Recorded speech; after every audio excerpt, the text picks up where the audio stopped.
Okay, we have the Sunkko 797DH,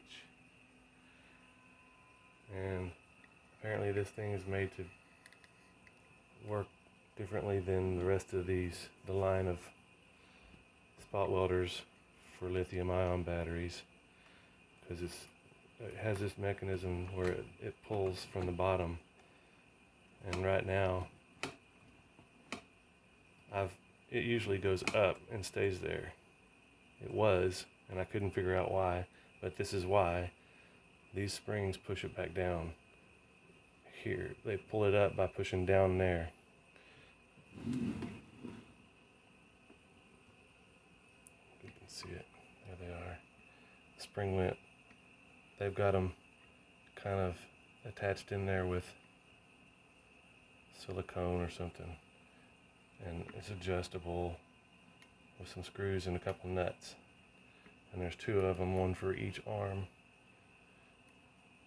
and it pushes down there, which brings these up to the top of their travel. So I took those out, trying to make it work like I thought it should, which was by having resistance this direction separate. So that made it work for what I was trying to use it for, but here's what it's supposed to be used for. There's a rod that goes down through the table. You step on it with your foot, and it pulls the tips down, and when you let go of it, it pulls them back up. When you step on it hard,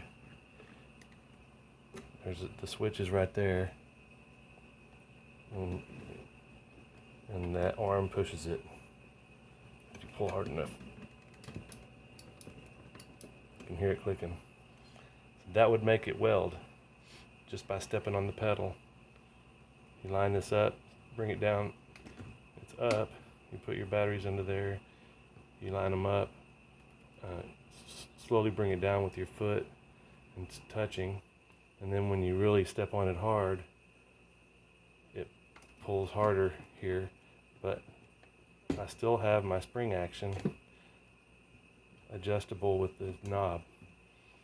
So no matter how hard I pull, I can pull all the way until it clicks and still have this amount of tension that I've set with the knob.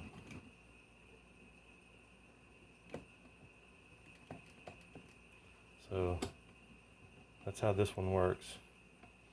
I have more of like a sheet metal spot welder that I've seen in production facilities before.